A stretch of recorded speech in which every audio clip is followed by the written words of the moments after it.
Hello and welcome to another episode of FinTech Focus TV with me, Toby. I am here at the Summit for Wealth Management in London, and it's my great pleasure to introduce you to Emerson from Quark Software. How are you? Very well, you? Very good, very good. Excellent. Emerson, great to have you here. Thanks. You've been a part of this whole ecosystem for some time.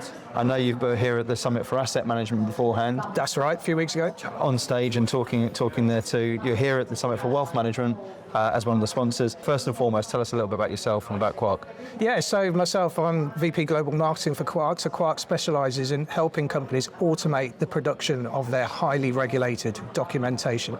So particularly with asset and wealth management, we're talking things like client investment reports, talking fund marketing documents, even into the back office with things like policies and procedures and standard operating procedures. And these aren't small documents. No, these can be beasts. they can be short, sort of 1-2 page summaries and commentaries, or they can be full sort of market outlooks, research reports with a whole ton of data coming from different places that needs to be aggregated and simplified and made sense of, so then it can be automated into outputs of documents. And those documents can be web-based, they can be PDF print-based, they can be mobile app download deliveries. So lots of different formats that content can go out into, but our platform makes that whole process much easier. Fantastic. Keeps it compliant, keeps the regulators away, and stops the fines. Which is exactly what companies want at this sort of stage as well. Yeah. And this space is very much something they're pertinent, as you say, to what you guys are doing. Yes, we've been doing content automation for probably 15 years, I would say. The company Quark's been going since 1981, but we have lots of companies in the wealth and asset management space who are very reliant on our software for automating those kinds of documents. So anywhere where there is regulation, there's a lot of scrutiny. Content needs to be super strict and adhere to all of the regulations. That's where we get interested. And normally, the more complex, the better. A lot of people will run away from that. We actually get drawn to that because we know how difficult it is. Even something like automating a table within a document, being able to do that and connect it to an Excel spreadsheet. So when the spreadsheet changes, the data in your document changes and is ready to republish. That kind of process we make super simple. So anything like that, even connecting to third-party databases where you've got dashboard information of market info and things like that. Moving data from lots of global sources normally takes a long time to sift through manually. We automate that process. So yeah, right from companies who are super big, right down to startups who are looking to put in some really good scalable systems now based on latest technology to help them grow fast and grow where they need to get to quickly. We said that before we came on air, didn't we, about how pleased I am to hear that the startup businesses now are starting to think like grown-up businesses, for a less patronising terminology, but actually to sort of act big, but when you're still small. I think it's fundamental, and to get these sort of things in place at that sort of stage, and to have a business there that can scale to both ends of it all. Because there's so many companies there that sort of focus their time and energy on enterprise and sort of forget the little guys at that sort of stage. For you to have a scalable product is really interesting as well, right? Yeah, and they're certainly interested in taking advantage of latest technology because they're all aware of what technology can do now. So you'd be silly really not to take that approach. And obviously people are vitally important to bring the expertise, and when we automate documents, there's always a percentage that you can get to in an automated way. There's always a bit at the end that needs a human in the loop. Needs to be sort of part of that process, and that can be purely collaboration. It can be sign-off. It can be verification. It could be responsibility for making a change or saying something's ready to go. So you can get to that point with humans, but also with the subject matter expertise. So when you think of your summaries that you would do, saying, okay, now I understand everything. As a human, I'm now going to make an assumption. I'm going to make a conjecture. I'm going to put my spin on it and my thoughts into it. Obviously, that only comes from a human brain. So there's a number of aspects within the process that involves AI. Involves structured content, which is very much us as well. All of our systems are based on structured components of content, which I can tell you about shortly. And then the other thing is the human in the loop. I think that human in the loop piece is so incredibly important, and I'm pleased you mentioned it, because I don't think I've done an episode for the last few years that hasn't had AI involved in the whole process. Now, as you say, look, you're a 40-year-old company, and I imagine the whole concept of AI has been running for 40 years within the business. Yeah. But obviously the hype train has really got behind it over the last couple of years, and we've seen rapid advancement in what AI looks like and becomes. Yeah. And so it's not a new thing, but it's something there that seems to be on steroids at the moment, and the ability to do it. And the rhetoric has always been, right, what does that mean for us? It's human against machine, we get, job losses, etc., etc. But actually, when you look at it in its real sense, it's about how can we make people more productive, more efficient, and better at what they're doing. Yeah. And when you talk about some of that stuff which you've been mentioned before about the significance of the reports, it cannot be left approximately right based on a bit of technology that's come through. It's got to be, how can we keep the human in the loop and make that human alongside the technology become more accurate, become more productive, become more profitable? Yeah, absolutely. It's a relationship. Yeah. And being able to take the best bits from each area and put them together to get a well-oiled machine, basically. Absolutely. Because everyone's striving for better productivity, better efficiency, and being able to do more. Yeah. So, for example, you can expand your client base. You can take on more work. You can grow your revenue by having these kind of systems in place.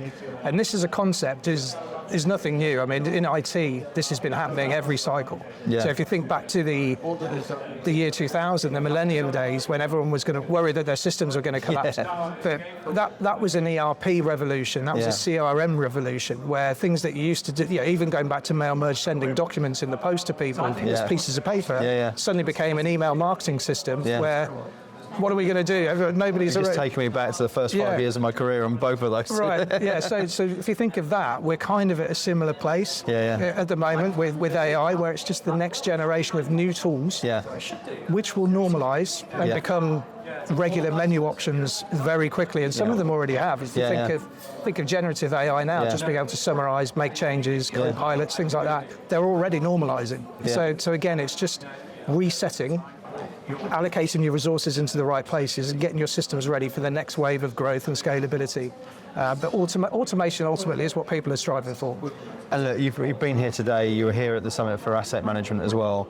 You're getting a sense for what people are talking about, what people are coming over to, and where the interest comes from it. What are some of the themes that you're seeing? What are some of the problems that you're seeing in the space, and how are you guys coming in there? Data is one of the biggest ones. Because there's so much data around now, in so many different places. And it's trying to actually combine that data into one workflow that's manageable and can be governed. Okay, so pulling all that data together and then using that as content, because content is data, essentially. It's just the way that you present it. So being able to pull that all together into a control platform that then has the ability to just show and publish the right bits of content in the right format at the right time to the right people and in the right language is massive. And that's really the crux of where we're at now. And data can be in the form of, certainly in asset and wealth management, it can be in forms of connecting to an Excel spreadsheet that's just got tens of thousands of rows of data. There's algorithms, there's formulas and things built into it. But the simple output is maybe one pie chart, one graph, one line graph, which then goes into a client report, which gives them a view of how something is performing, what the future could look like, where the gaps are, where the recommendations are. But the amount of data, as we all know, that goes on underneath that is massive. So bringing that together with human writing and other data sources like internal databases, third-party. Your sites on market information, for instance, can be changing all the time. So having the dynamic capability to keep refreshing documents when that data changes, that's what we do, and that's where we're seeing the challenge. And you've got documents that are notoriously difficult to automate, and then you've got ones that are a bit simpler. So we look at all of them, and as I said earlier, we love the complex. So we actually go to the top and say, right, what's the biggest challenge that you've got? Tell us that one, and we'll work through it with you and take it from there. And that's I guess the beauty of 40 years worth of we know content. Exactly. We've walked that walk, and we understand how content comes together. And I doubt that content is getting easier or less complicated as time goes on, does it? No, it just changes. It just evolves. Content comes in different forms. If you think of the future now, you've got voice outputs. You've got all sorts. You've got virtual reality output. You've got AI avatar output. So you can have some written content that then gets produced as an AI avatar speaking in a video. Yeah. So that kind of process is part of content output now. So there's all these different output channels types that, depending on what the actual audience is, need to produce in a So it continues to adapt to it and to improvise. Yeah, and that's the key thing. I mean, you've got even things like technical documents. We work a lot with manufacturers who just need technical designs and operating procedures. So that's one output type, and that needs to be produced in a way that audience would understand. Yeah. Whereas something else can be a bit more creative, a bit more markety. So then you need to put a slightly different way, different language, different terminology, different words and verbiage on that output type. So, the variables and flexibility is huge, but being able to automate that is pretty cool. If we look at Quark as a business at the moment, and as you say, look, there is a lot going on, and it is the perfect storm for what's happening at the moment in terms of how quickly everything's advancing. Yeah. What's exciting? What's happening in the business at the moment? What are some of the things that you guys are really sort of grabbing your fists about? Yeah, I mean, we're just really excited for the future, particularly with AI coming in to help us do what we'd already been doing. Yeah. So, like I said, just a couple of years with AI tools being so openly available, we work very closely with Microsoft, and a lot of our infrastructure is based on Azure and OpenAI, for example. Yeah. But we're also not a large language model company, so we are very much a software product company with our software platform. For instance, a lot of our large financial services customers like to plug in their own AI tools or their own services. So they'll use their own tokens and all sorts. We just give them the infrastructure to be able to connect to that. Yeah. So they can sit behind on a private cloud, behind their firewall, as safe as they want to be, okay? But they'll connect all of their AI infrastructure to our system. So we don't get involved in that side of things, but that's really exciting because it gives our customers the confidence and the trust that they're running on their own data without risk of connecting to the outside world, without exposure. They can keep all of their information secure and tight and private. And all of their secrets can be nicely kept under wraps. But they're still taking all of the best bits out of what you can do with AI when it comes to content. And things like that include being able to convert a lot of old unstructured content into fully structured content, which is tagged with XML metadata, okay, which makes it really easy to find, to reuse in different places. And once you have that content together, you can use little chunks of content. That's the thing with us as well, is that if you took something like this, for instance, that would be a component, that would be a component, that would. But all of those components exist in the central database, and they may exist in a number of different documents, okay? But you only update it in one place.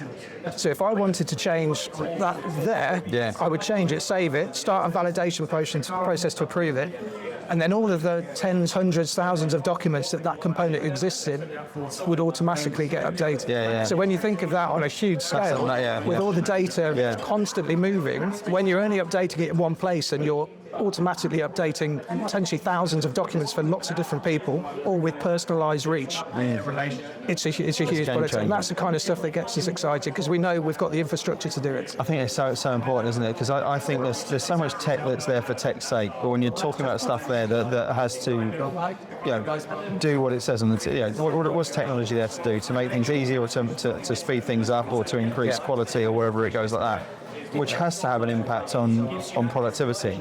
And I think human productivity is so much more important than cost reduction at the moment, because there's only so much cost that you can reduce, and inexorably things will raise. So the margins is the only way of businesses continuing to keep the rate of what they're doing, which means rather than just charging more, it's how can we make people do more and achieve more. And that to me is where AI comes into it, and what you guys are effectively doing for your customers is making their jobs quicker and easier, more effective, more accurate, that allows people to do the job. Yeah, exactly. Being able to take on more work without blowing the cost budget wide open. Just building for the future, allowing for scale, and bringing the right people in when you need to. So exciting times for the business. Brilliant, it's all good. And Emerson, if people want to get in touch and find out a little bit more about what you're doing, visit quark.com. There's loads of stuff on there. If you go quark.com/finserve as well, then you'll get direct to our FinServe pages. But we'd love to hear from you. Fantastic. Well, listen, it's been great having you on the show. Thanks. Good luck for the rest of today. And thank you all for watching. We'll see you on the next episode of FinTech Focus TV. Thanks a lot.